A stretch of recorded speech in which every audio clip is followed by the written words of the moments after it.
بسم الله الرحمن الرحيم. الرحمن علم القرآن خلق الإنسان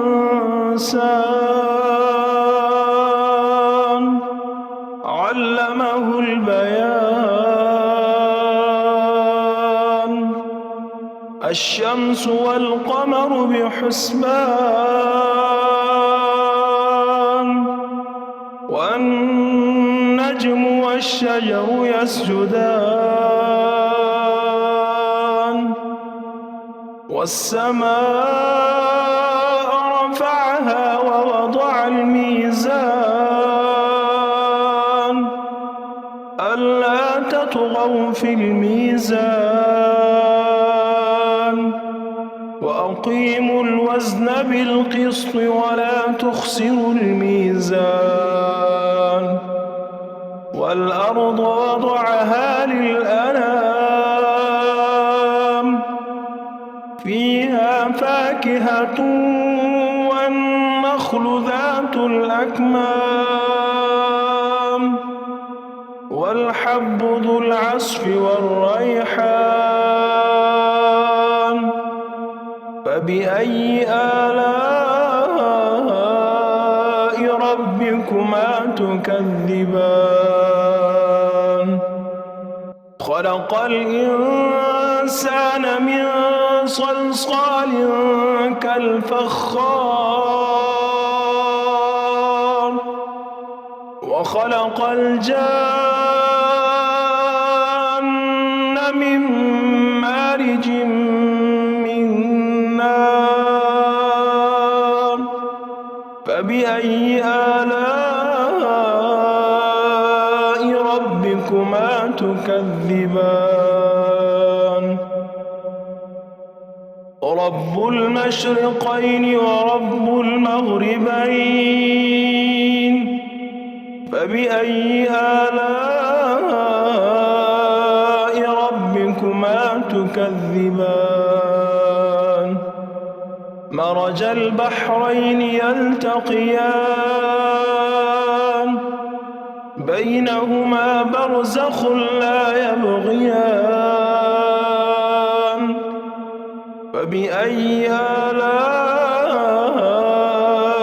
ربكما تكذبان؟ يخرج منهما اللؤلؤ والمرجان. فبأي آلاء ربكما تكذبان؟ وله الجوار المنشآت في البحر كالأعلام. فبأي آلاء ربكما تكذبان؟ كل من عليها فان ويبقى وجه ربك ذو الجلال والإكرام. فبأي آلاء ربكما تكذبان؟ يسأله من في السماوات والأرض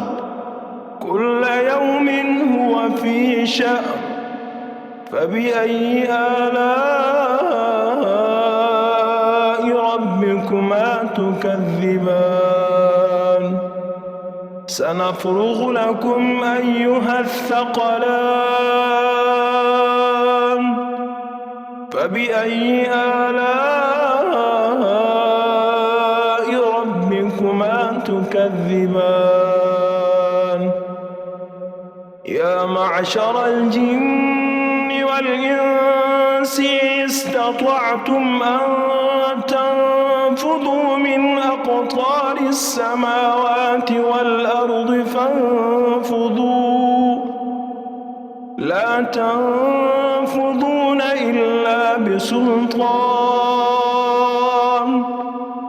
فبأي آلاء تكذبان يرسل عليكما شواظ من نار ونحاس فلا تنتصران فبأي آلاء ربكما تكذبان فإذا انشقت السماء فكانت وردة كالدهان فبأي آلاء ربكما تكذبان فيومئذ لا يسأل عن ذنبه إنس ولا جان فبأي آلاء ربكما تكذبان يعرف المجرمون بسيماهم فيؤخذ بالنواصي والأقدام فبأي آلاء ربكما تكذبان هذه جهنم التي يكذب بها المجرمون يطوفون بينها وبين حميم آن فبأي آلاء ربكما تكذبان ولمن خاف مقام ربه جنتان فبأي آلاء ربكما تكذبان ذواتا أفنان فبأي آلاء ربكما تكذبان فيهما عينان تجريان فبأي آلاء ربكما تكذبان فيهما من كل فاكهة زوجان فبأي آلاء ربكما تكذبان متكئين على فرش بطائنها من استبرق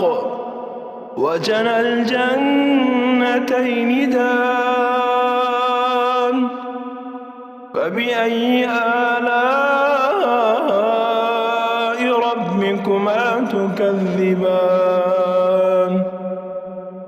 فيهن قاصرات الطرف لم يطمثهن إنس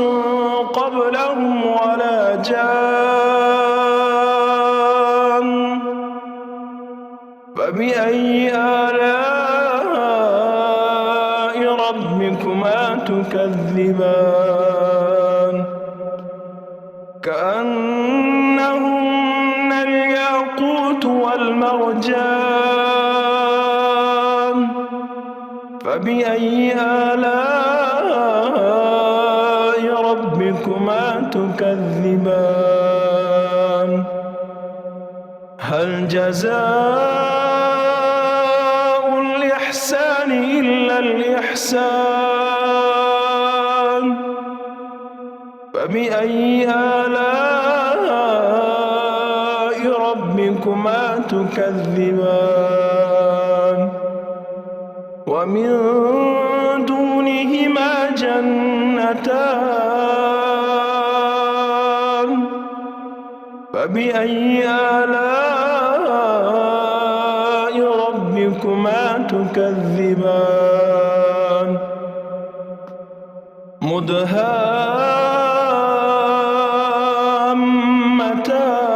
مدهامتان فبأي آلاء ربكما تكذبان فيهما عينان نضاختان فبأي آلاء ربكما تكذبان فيهما فاكهة ونخل ورمان فبأي آلاء ربكما تكذبان فيهن خيرات حسان فبأي آلاء ربكما تكذبان حور مقصورات في الخيام فبأي آلاء ربكما تكذبان لم يطمثهن إنس قبلهم ولا جان فبأي آلاء ربكما تكذبان متكئين على رفرف خضر وعبقري حسان فبأي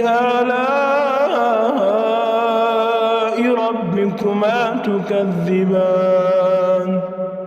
تبارك اسم ربك ذي الجلال والإكرام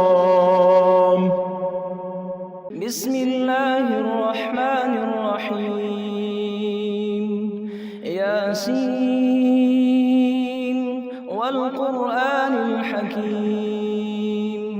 إنك لمن المرسلين على صراط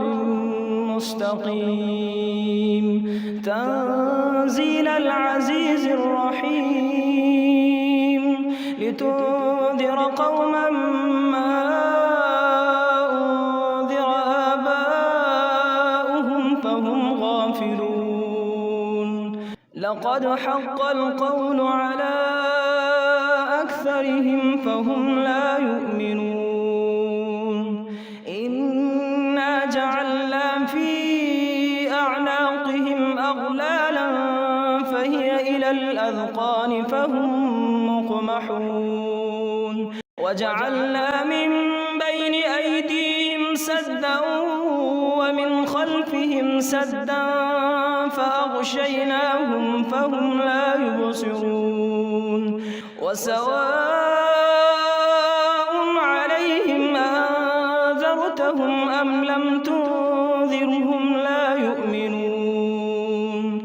إنما تنذر من اتبع الذكر وخشي الرحمن بالغيب فبشره بمغفرة وأجر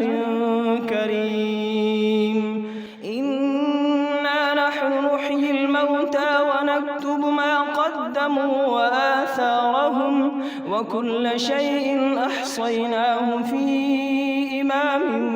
مبين واضرب لهم مثلا أصحاب القرية إذ جاءها المرسلون إذ أرسلنا إليهم اثنين فكذبوهما فعززنا بثالث فقالوا إنا إليكم مرسلون قالوا ما أنتم إلا بشر مثلنا وما أنزل الرحمن من شيء إن أنتم إلا تكذبون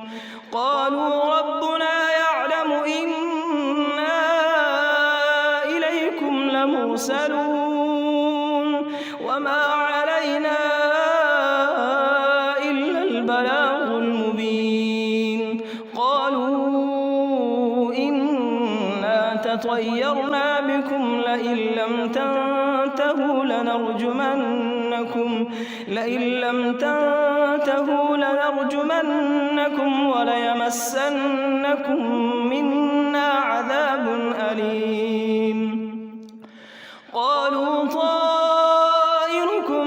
معكم أئن ذكرتم بل أنتم قوم مسرفون. وجاء من أقصى المدينة رجل يسعى قال يا قوم اتبعوا المرسلين اتبعوا من لا يسألكم أجرا وهم مهتدون. وما لي لا أعبد الذي فطرني وإليه ترجعون. أأتخذ من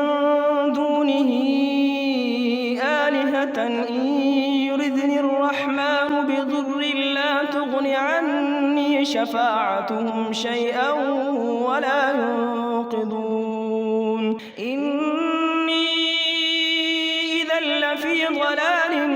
مبين. إني آمنت بربكم فاسمعون. قيل ادخل الجنة قال يا ليت قومي يعلمون بما غفر لي ربي وجعلني من المكرمين. وما أنزلنا على قومه من بعده من جند من السماء وما كنا منزلين. إن كانت إلا صيحة واحدة فإذا هم خامدون. يا حسرة على العباد ما يأتيهم من رسول إلا كانوا به يستهزئون. ألم يروا كم أهلكنا قبلهم من القرون أنهم إليهم لا يرجعون. وإن كل لما جميع لدينا محضرون. وآية لهم الأرض الميتة أحييناها وأخرجنا منها حبا فمنه يأكلون. وجعلنا فيها جنات من نخيل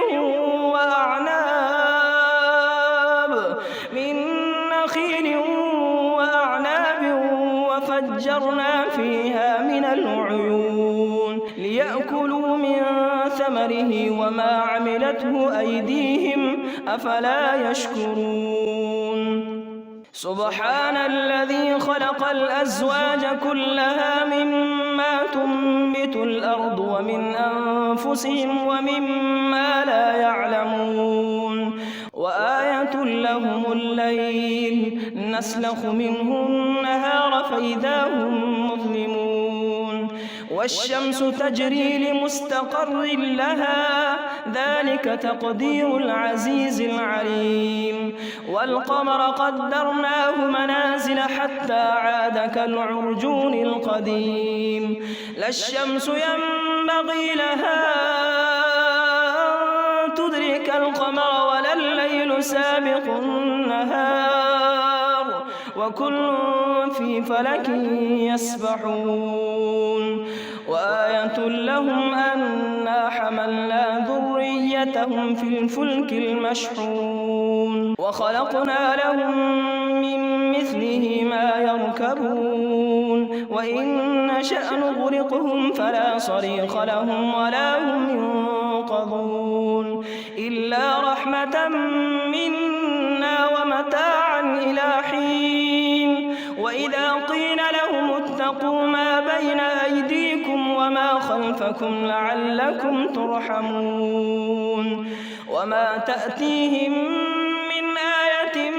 من آيات ربهم إلا كانوا عنها معرضين. وإذا قيل لهم أنفقوا مما رزقكم الله قال الذين كفروا للذين آمنوا نطعم من لو يشاء الله أطعمه إن أنتم إلا في ضلال مبين ويقولون متى هذا الوعد إن كنتم صادقين ما ينظرون إلا صيحة واحدة تأخذهم وهم يخصمون فلا يستطيعون توصية ولا إلى أهلهم يرجعون ونفخ في الصور فإذا هم من الأجداث إلى ربهم ينسلون قالوا يا ويلنا من بعثنا من مرقدنا هذا ما وعد الرحمن وصدق المرسلون إن كانت إلا صيحة واحدة فإذا هم جميع لدينا محضرون فاليوم لا تظلم نفس شيئا ولا تجزون إلا ما كنتم تعملون إن أصحاب الجنة اليوم في شغل فاكهون هم وأزواجهم في ظلال على الأرائك متكئون لهم فيها فاكهة ولهم ما يدعون سلام قولا من رب رحيم وامتازوا اليوم أيها المجرمون ألم أعهد إليكم يا بني آدم ألا تعبدوا الشيطان إنه لكم عدو مبين وأن اعبدوني هذا صراط مستقيم ولقد أضل منكم جبلا كثيرا أفلم تكونوا تعقلون هذه جهنم التي كنتم توعدون اصلوها اليوم بما كنتم تكفرون اليوم نختم على أفواههم وتكلمنا أيديهم وتشهد أرجلهم بما كانوا يكسبون ولو نشاء لطمسنا على أعينهم فاستبقوا الصراط فأنى يبصرون ولو نشاء لمسخناهم على مكانتهم فما استطاعوا مضيا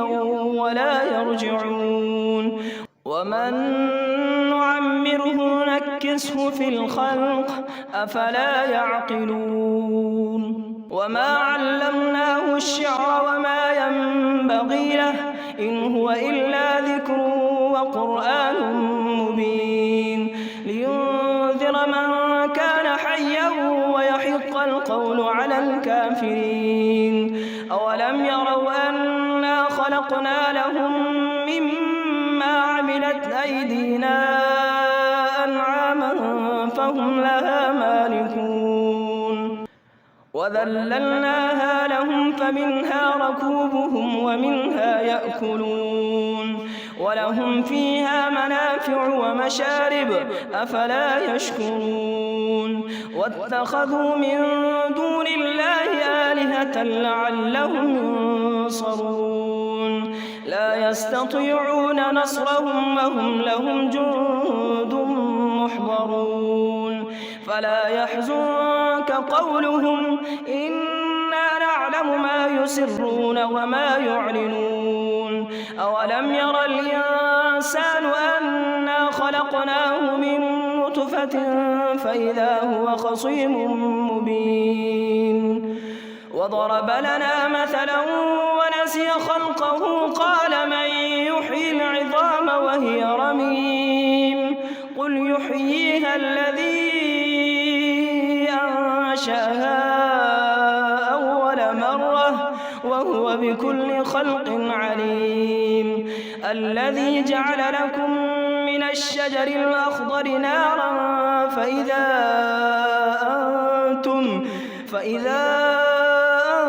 أنتم منه توقدون أوليس الذي خلق السماوات والأرض بقادر على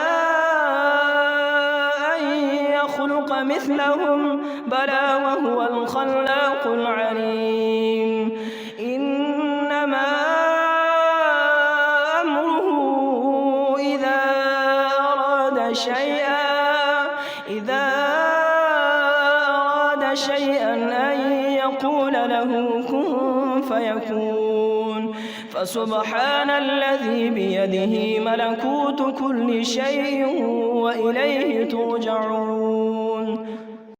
بسم الله الرحمن الرحيم. الحمد لله الذي أنزل على عبده الكتاب ولم يجعل له عوجا قيما لينذر بأسا شديدا من لدنه ويبشر المؤمنين الذين يعملون الصالحات أن لهم أجرا حسنا ماكثين فيه أبدا وينذر الذين قالوا اتخذ الله ولدا ما لهم به من علم ولا لآبائهم كبرت كلمة تخرج من أفواههم إن يقولون إلا كذبا فلعلك باخع نفسك على آثارهم إن لم يؤمنوا بهذا الحديث أسفا إنا جعلنا ما على الأرض زينة لها لنبلوهم أيهم أحسن عملا وإنا لجاعلون ما عليها صعيدا جرزا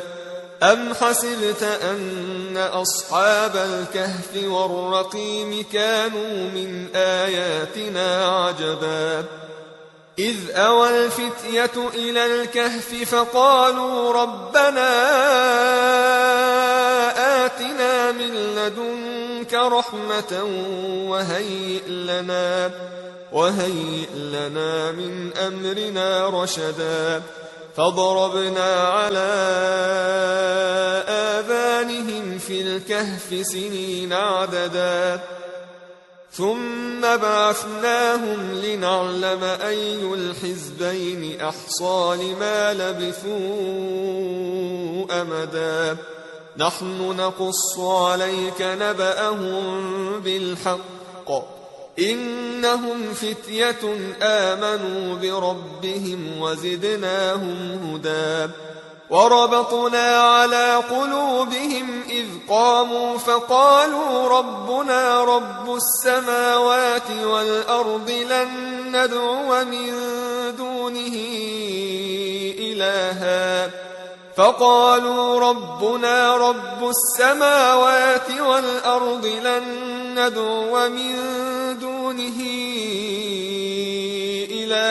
لقد قلنا إذا شططا هؤلاء قومنا اتخذوا من دونه آلهة لولا يأتون عليهم بسلطان بين فمن أظلم ممن افترى على الله كذبا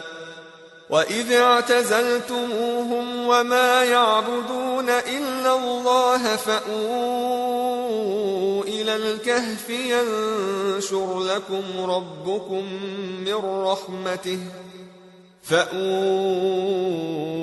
الكهف ينشر لكم ربكم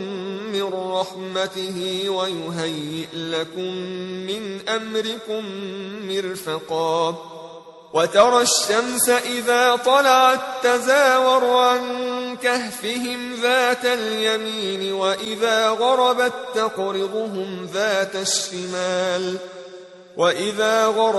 تقرضهم ذات الشمال وهم في فجوة منه ذلك من آيات الله من يهد الله فهو المهتد ومن يضلل فلن تجد له وليا مرشدا وتحسبهم أيقاظا وهم رقود ونقلبهم ذات اليمين وذات الشمال وكلبهم باسط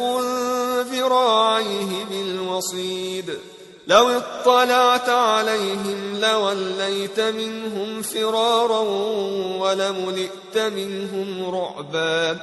وكذلك بعثناهم ليتساءلوا بينهم قال قائل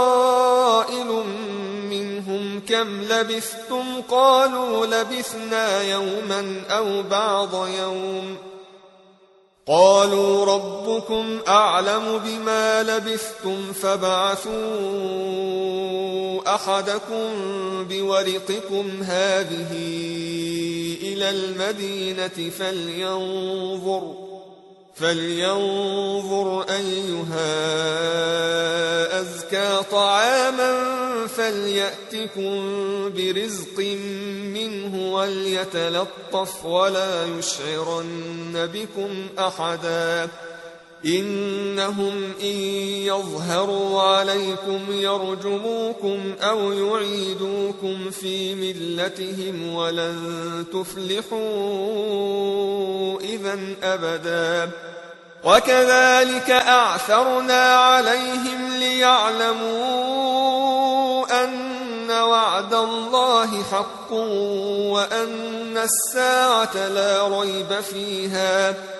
وأن الساعة لا ريب فيها إذ يتنازعون بينهم أمرهم فقالوا ابنوا عليهم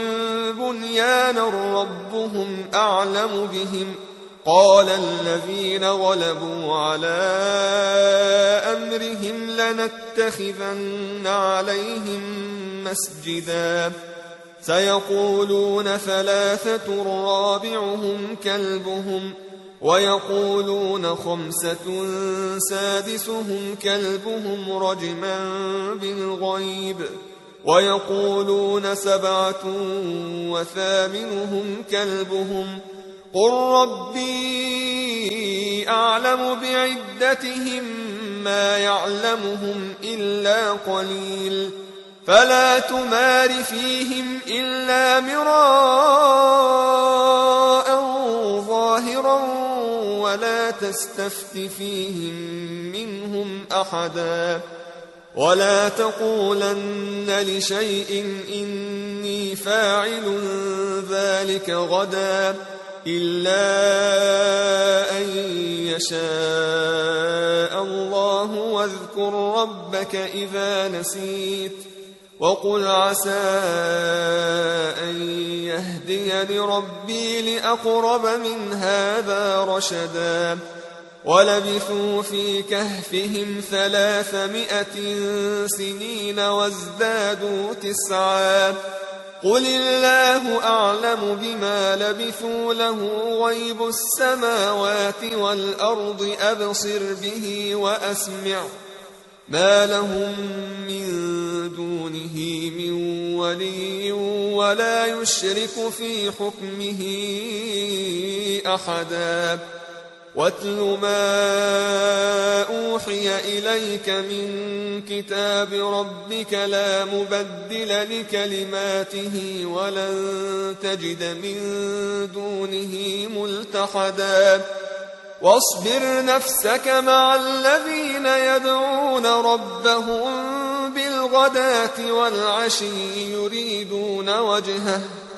ولا تعد عيناك عنهم تريد زينة الحياة الدنيا ولا تطع من أغفلنا قلبه عن ذكرنا واتبع هواه وكان أمره فرطا وقل الحق من ربكم فمن شاء فليؤمن ومن شاء فليكفر إنا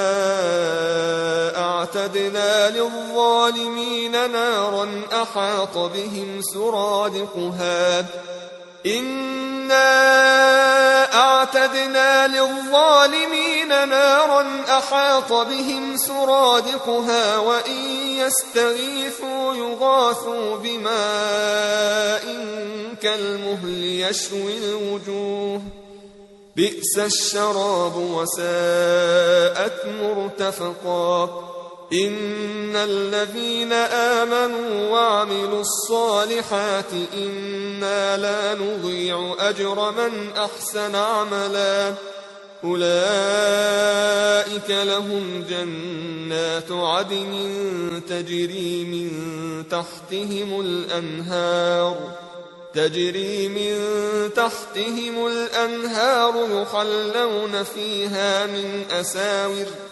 يحلون فيها من أساور من ذهب ويلبسون ثيابا خضرا من سندس واستبرق متكئين فيها على الأرائك نعم الثواب وحسنت مرتفقا واضرب لهم مثل الرجلين جعلنا لأحدهما جنتين من أعناب وحففناهما بنخل وجعلنا بينهما زرعا كلتا الجنتين آتت أكلها ولم تظلم منه شيئا وفجرنا خلالهما نهرا وكان له ثمر فقال لصاحبه وهو يحاوره أنا أكثر منك مالا وأعز نفرا ودخل جنته وهو ظالم لنفسه قال ما أظن أن تبيد هذه أبدا وما أظن الساعة قائمة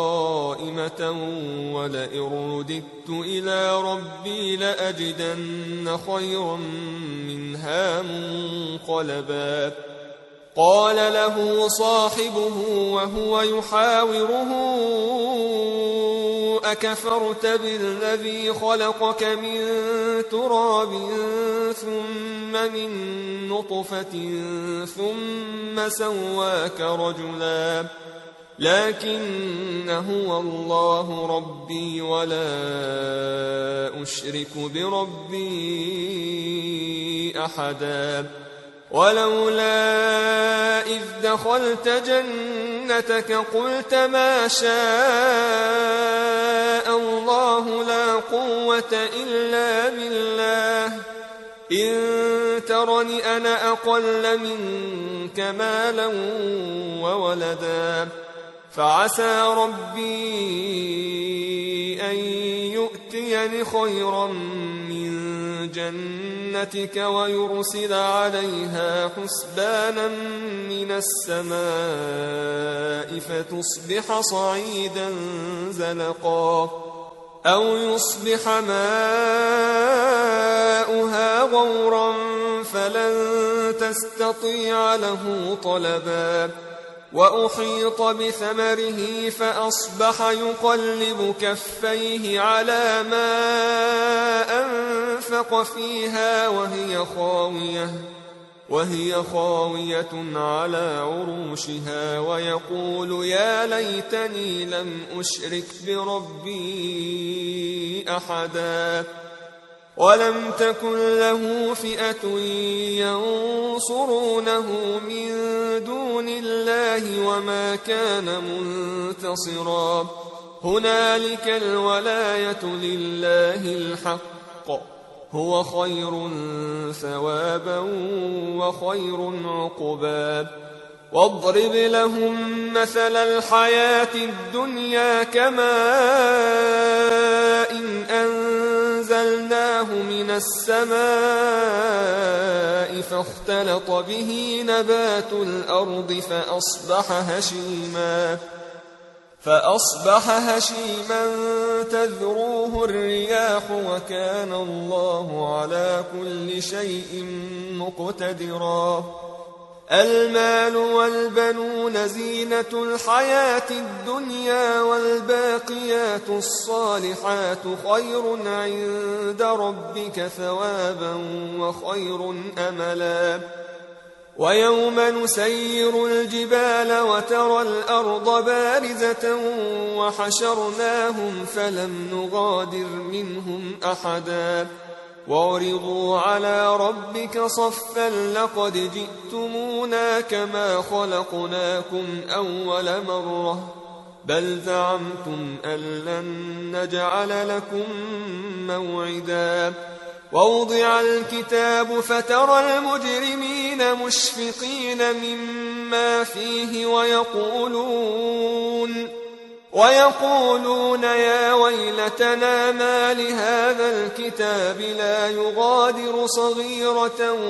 ولا كبيرة إلا أحصاها ووجدوا ما عملوا حاضرا ولا يظلم ربك أحدا وإذ قلنا للملائكة اسجدوا لآدم فسجدوا إلا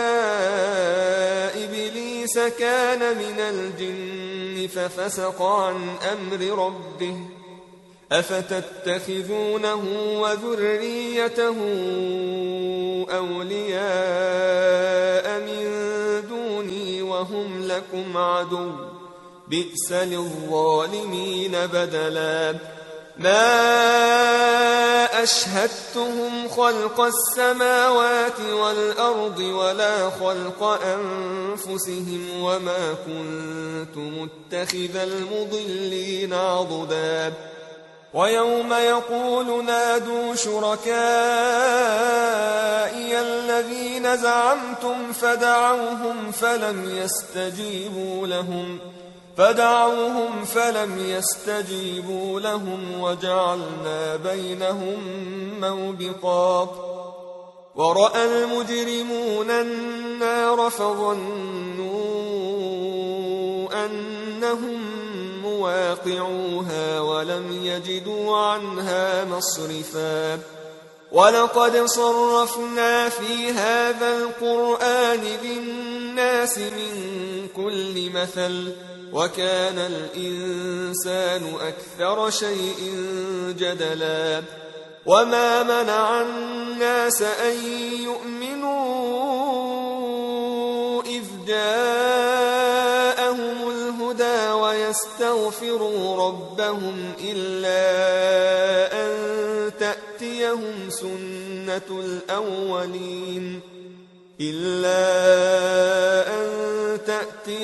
سنة الأولين أو يأتيهم العذاب قبلا وما نرسل المرسلين إلا مبشرين ومنذرين ويجادل الذين كفروا بالباطل ليدحضوا به الحق واتخذوا آياتي وما أنذروا هزوا ومن أظلم ممن ذكر بآيات ربه فأعرض عنها ونسي ما قدمت يداه إنا جعلنا على قلوبهم أكنة أن يفقهوه وفي آذانهم وقرا وإن تدعهم إلى الهدى فلن يهتدوا إذن أبدا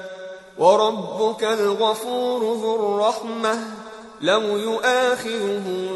بما كسبوا لعجل لهم العذاب بل لهم موعد لن يجدوا من دونه موئلا وتلك القرى أهلكناهم لما ظلموا وجعلنا لمهلكهم موعدا وإذ قال موسى لفتاه لا أبرح حتى أبلغ مجمع البحرين أو أمضي حقبا فلما بلغا مجمع بينهما نسيا حوتهما فاتخذ سبيله في البحر سربا فلما جاوزا قال لفتاه آتنا غداءنا لقد لقينا من سفرنا هذا نصبا قال أرأيت إذ أوينا إلى الصخرة فإني نسيت الحوت وما أنسانيه إلا الشيطان أن أذكره واتخذ سبيله في البحر عجبا قال ذلك ما كنا نبغ فارتدا على آثارهما قصصا فوجدا عبدا من عبادنا آتيناه رحمة من عندنا وعلمناه من لدنا علما قال له موسى هل أتبعك على أن تعلمني مما علمت رشدا قال إنك لن تستطيع معي صبرا وكيف تصبر على ما لم تحط به خبرا قال ستجدني إن شاء الله صابرا ولا أعصي لك أمرا قال فإن اتبعتني فلا تسألني عن شيء حتى أحدث لك منه ذكرا فانطلقا حتى إذا ركبا في السفينة خرقها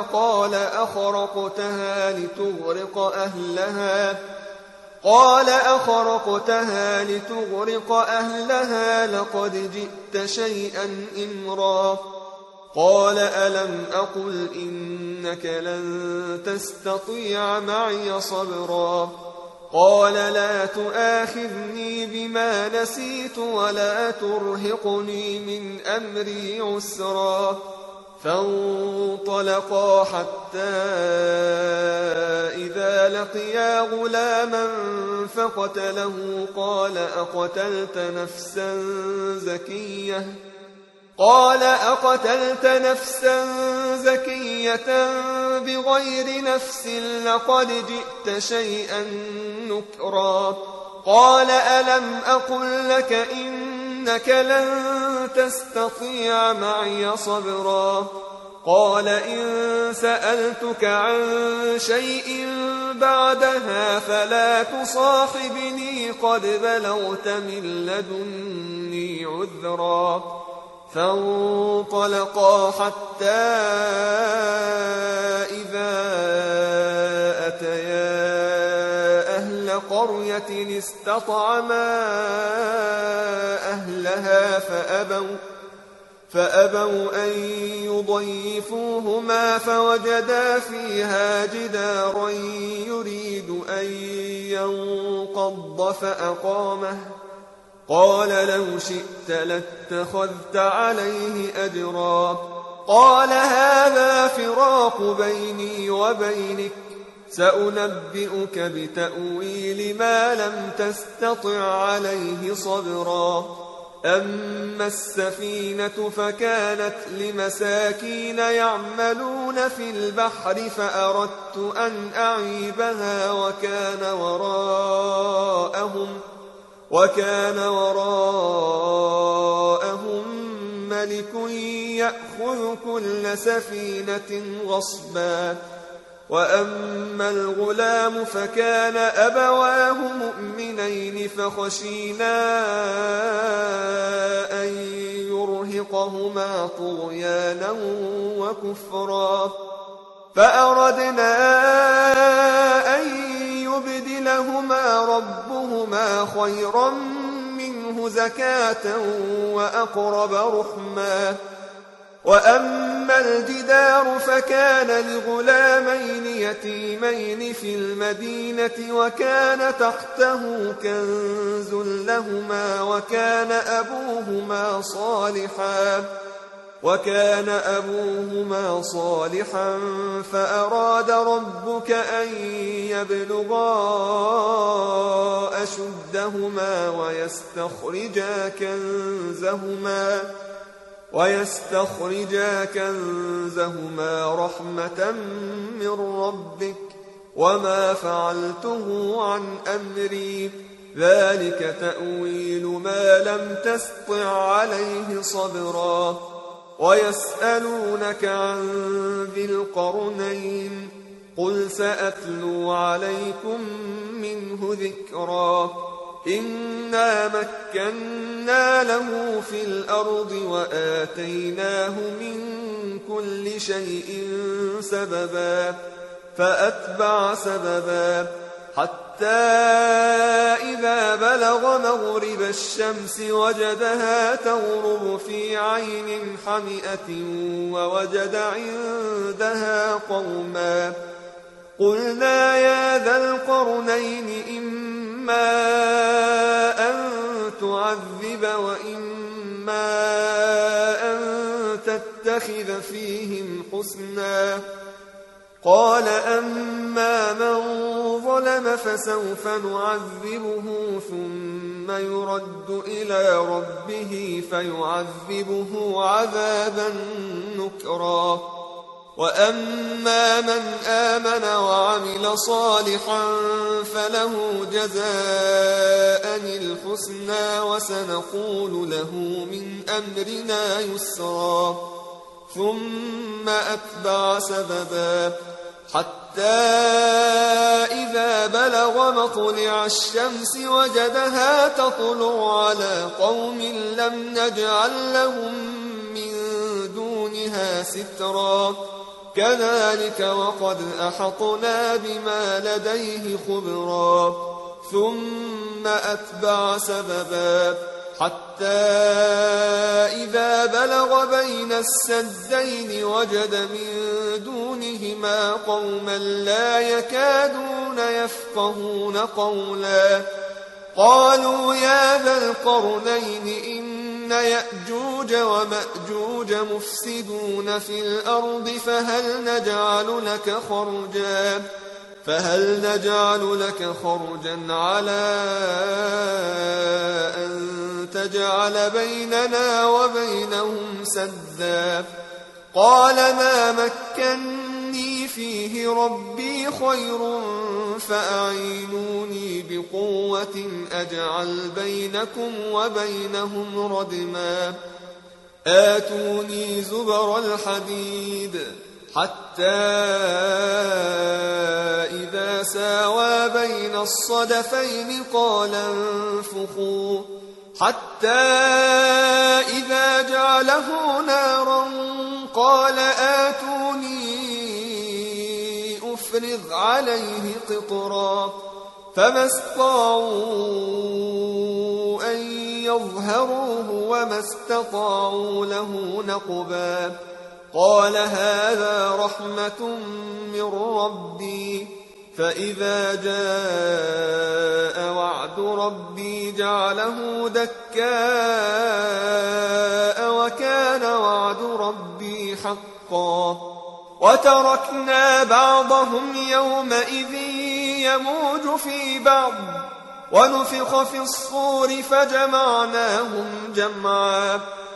وعرضنا جهنم يومئذ للكافرين عرضا. الذين كانت أعينهم في غطاء عن ذكري وكانوا لا يستطيعون سمعا. أفحسب الذين كفروا أن يتخذوا عبادي من دوني أولياء إنا أعتدنا جهنم جهنم للكافرين نزلا قل هل ننبئكم بالأخسرين أعمالا الذين ضل سعيهم في الحياة الدنيا وهم يحسبون أنهم يحسنون صنعا أولئك الذين كفروا بآيات ربهم ولقائه فحبطت أعمالهم فلا نقيم لهم يوم القيامة وزنا ذلك جزاؤهم جهنم بما كفروا واتخذوا آياتي ورسلي هزوا إن الذين آمنوا وعملوا الصالحات كانت لهم جنات الفردوس نزلا خالدين فيها لا يبغون عنها حولا قل لو كان البحر مدادا لكلمات ربي لنفد البحر قبل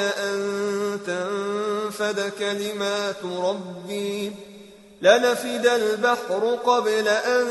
تنفد كلمات ربي ولو جئنا بمثله مددا قل إنما أنا بشر مثلكم يوحى إلي أنما إلهكم إله واحد فمن كان يرجو لقاء ربه فليعمل عملا صالحا ولا يشرك بعبادة ربه أحدا بسم الله الرحمن الرحيم إذا وقعت الواقعة ليس لوقعتها كاذبة خافضة رافعة إذا رجت الأرض رجا وبست الجبال بسا فكانت هباء منبثا وكنتم أزواجا ثلاثة فأصحاب الميمنة ما أصحاب الميمنة وأصحاب المشأمة ما أصحاب المشأمة والسابقون السابقون أولئك المقربون في جنات النعيم ثلة من الأولين وقليل من الآخرين على سرر موضونة متكئين عليها متقابلين يطوف عليهم ولدان مخلدون بأكواب وأباريق وكأس من معين لا يصدعون عنها ولا ينزفون وفاكهة مما يتخيرون ولحم طير مما يشتهون وحور عين كأمثال اللؤلؤ المكنون جزاء بما كانوا يعملون لا يسمعون فيها لغوا ولا تأثيما إلا قيلا سلاما سلاما وأصحاب اليمين ما أصحاب اليمين في سدر مخضود وطلح منضود وظل ممدود وماء مسكوب وفاكهة كثيرة لا مقطوعة ولا ممنوعة وفرش مرفوعة إنا أنشأناهن إنشاء فجعلناهن أبكارا عربا أترابا لأصحاب اليمين ثلة من الأولين وثلة من الآخرين وأصحاب الشمال ما أصحاب الشمال في سموم وحميم وظل من يحموم لا بارد ولا كريم إنهم كانوا قبل ذلك مترفين وكانوا يصرون على الحنث العظيم وكانوا يقولون أئذا متنا وكنا ترابا وعظاما أئنا لمبعوثون أو آباؤنا الأولون قل إن الأولين والآخرين لمجموعون إلى ميقات يوم معلوم ثم إنكم أيها الضالون المكذبون لآكلون من شجر من زقوم فمالئون منها البطون فشاربون عليه من الحميم فشاربون شرب الهيم هذا نزلهم يوم الدين نحن خلقناكم فلولا تصدقون أفرأيتم ما تمنون أأنتم تخلقونه أم نحن الخالقون نحن قدرنا بينكم الموت وما نحن بمسبوقين على أن نبدل أمثالكم وننشئكم فيما لا تعلمون ولقد علمتم النشأة الأولى فلولا تذكرون أفرأيتم ما تحرثون أأنتم تزرعونه أم نحن الزارعون لو نشاء لجعلناه حطاما فظلتم تفكهون إنا لمغرمون بل نحن محرومون أفرأيتم الماء الذي تشربون أأنتم أنزلتموه من المزن أم نحن المنزلون لو نشاء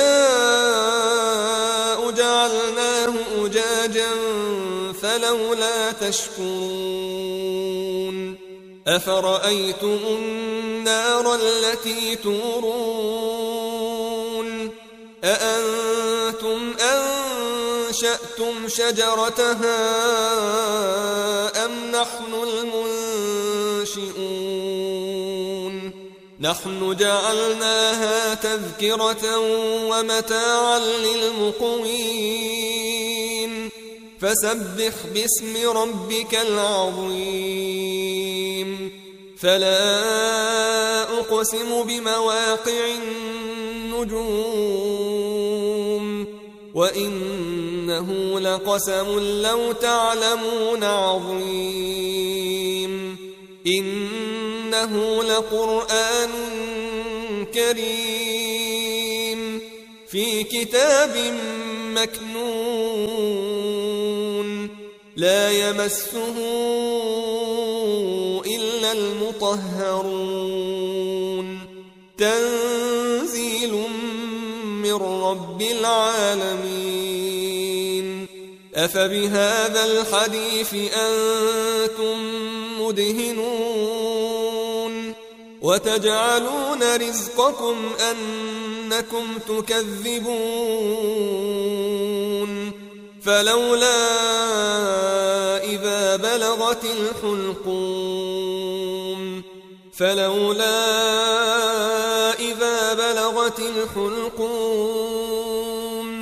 وأنتم حينئذ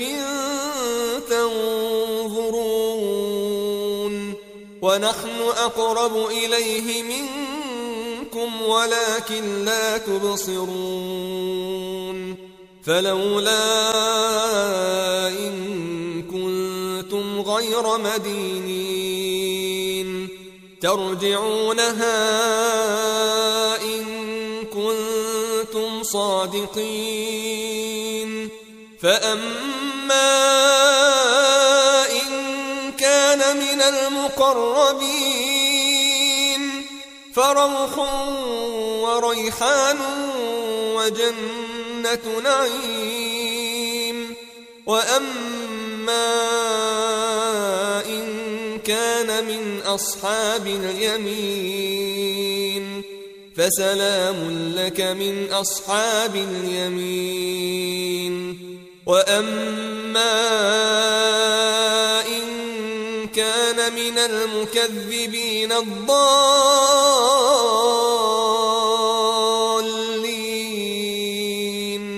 فنزل من حميم وتصلية جحيم إن هذا لهو حق اليقين فسبح باسم ربك العظيم